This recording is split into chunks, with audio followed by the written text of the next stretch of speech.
उत्तर प्रदेश में शिक्षकों की बहाली का मामला यानी शिक्षा मित्र बनाम 69,000 प्राथमिक शिक्षकों की भर्ती।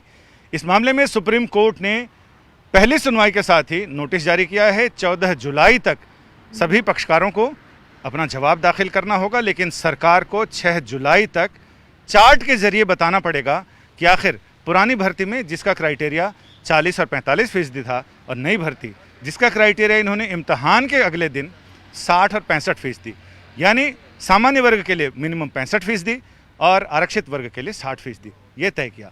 जिच इसी को लेकर चल रही है। हमारे साथ गौरव यादव हैं, शिक्षा मित्रों की तरफ से पेश हुए कोर्ट में। गौरव, ये बताइए कि आज के इस नोटिस के क्या मायने हैं? मामला फंस गया? हाँ, मामला निश्चित रूप से फंस गया और राज्य सरकार को जो 40-45 से उन्होंने पहली परीक्षा जो सहायक भर्ती परीक्षा थी 2019 को के बाद परीक्षा के अगले दिन ही 7 जुलाई को ही इन्होंने जो जनवरी को जो कट ऑफ बढ़ा दिया था, जो मार्क 60-65 कर दिया था, उसको लेकर ये मामला फंसता नजर आ रहा है। इसमें पहले कोर्ट ने मुकुल रोहतगी जी के दलीलें सुनने के बाद कोर्ट ने इसे खारिज कर दिया था। हाँ, निश्चित रूप से मुकुल रोहतगी साहब को जो केस शिक्षा मित्रों के एक टीम के लोग आए थे तो वो अपने केस को सही से प्रेजेंट नहीं कर पाए और जस्टिस ललित साहब ने कहा कि हम आपके साथ नहीं हैं और इस केस को डिसमिस करते हैं। फिर उसके बाद दूसरे केस को उन्होंने लिया और अन्य वरिष्ठ अधिवक्ताओं ने केस की बातों के सारी बातों में और उसको समझाते हुए जब उन्होंने किया है तो कोर्ट कन्विंस हो गई और अंततः अंत में आकर कई 2-3 डायरेक्शन पास किए हैं। पहले उन्होंने कहा कि आप 6 तारीख तक सारे लोग चार्ट बना के दे दें कितने 40-45 पे हैं। 14 तारीख को इसकी फाइनल सुनवाई होगी और कहा कि कोई एडजर्मेंट नहीं लिया जाएगा और बाकी राज्य सरकार को कहा कि आप अपने दे दें सारी बातें। यानी कोर्ट ने पहले सुनवाई के दौरान ये भी कहा था कि हम चाहते हैं कि इस मामले की सुनवाई ओपन कोर्ट में हो। जब रेगुलर कोर्ट शुरू होगी गर्मी की छुट्टियों के बाद, उस समय इस मामले की सुनवाई की जाए। लेकिन शिक्षा मित्रों की तरफ से कुछ वकीलों ने ये कहा, जोर दिया कि आज ही इसकी सुनवाई हो जाए तो ज़्यादा बेहतर है और उसके बाद कोर्ट ने विस्तृत सुनवाई की और आखिर में नोटिस जारी किया। यानी 14 जुलाई तक सारे पक्षकारों को, जिसमें उत्तर प्रदेश सरकार है, प्राथमिक शिक्षा बोर्ड है और ये तमाम जिन्हें पक्षकार बनाया गया है, याचिकाकर्ताओं ने बनाया है, उनसे याचिका के मुख्य बिंदुओं पर, मुख्य सवालों पर उनसे जवाब तलब किया गया। उत्तर प्रदेश में 69,000 प्राथमिक शिक्षकों की भर्ती के मामले में सुप्रीम कोर्ट ने विस्तृत सुनवाई के बाद नोटिस जारी कर दिया है। 14 जुलाई को उत्तर प्रदेश सरकार, बेसिक शिक्षा बोर्ड और बाकी अन्य पक्षकारों को जवाब देना है। सरकार को 6 जुलाई तक कोर्ट को यह भी बताना है कि आखिर भर्ती के एक चरण में 40 और 45%, दूसरे चरण में 60 और 65% का न्यूनतम आधार तय करने का आधार क्या है, कानूनी आधार क्या है, चार्ट के जरिए कोर्ट को यह समझाना है। अब इस मामले में हम बात कर रहे हैं, बेसिक शिक्षा बोर्ड के वकील हमारे साथ हैं Rakesh Mishra ji. Rakesh ji advocate on record हैं ये उनके। मिश्रा जी, ये बताइए कि क्या मामला फंस गया? फंसना इसे नहीं कहते, फंसना होता जब स्टे होता, कोर्ट या कहती कि आप अपॉइंटमेंट लेटर नहीं जारी करेंगे, जैसे कि पूरे सुप्रीम कोर्ट के टॉप लॉयर्स शिक्षा मित्रों ने कर रखे थे। सब ने कोशिश की।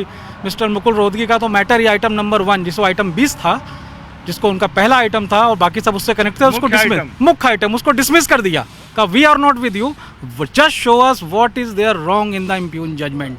कुछ भी नहीं मिला। उसके बाद हुआ क्या कि मिस्टर गोपाल सुब्रमण्यम इतने सालों बाद मैटर में बहस कर रहे हैं, किसी भी मैटर में उनकी आवाज़ नहीं सुनाई पड़ रही थी। यही हाल मिस्टर दुष्यंत दवे का था। तो कोर्ट ने कहा क्यों ना हम इसको ओपन हियरिंग कर लें। उसके बाद मिस्टर दुष्यंत दवे ने कहा कि नहीं, इसमें हमें स्टे चाहिए। तो स्टे के लिए मिस्टर दुष्यंत दवे, मिस्टर पटवालिया और लास्ट में डॉक्टर राजीव धवन ने बड़ी कोशिशें की, मगर कोर्ट ने कहा इस जजमेंट में एक हिस्सा हमें दिखाइए जो गलत हो, जिसकी वजह से हम स्टे कर सकें।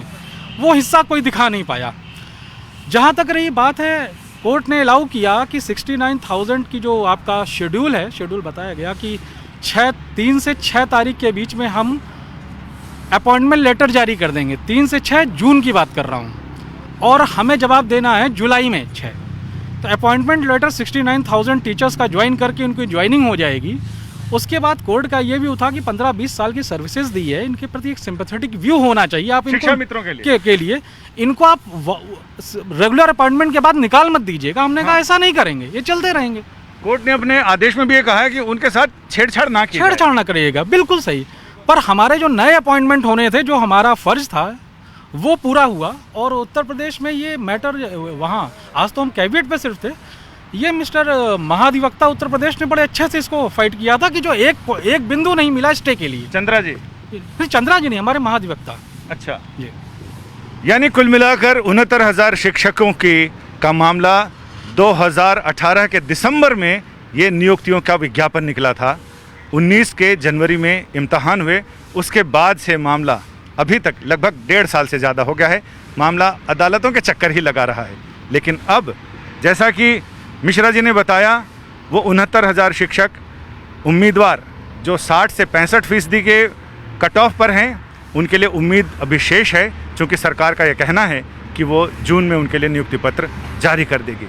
अब देखते हैं, सरकार ने ऐसे कई दावे किए थे, पहले भी वादे किए थे, वो वादे तो अब तक चल नहीं पाए, लेकिन अब उम्मीद पर दुनिया कायम है।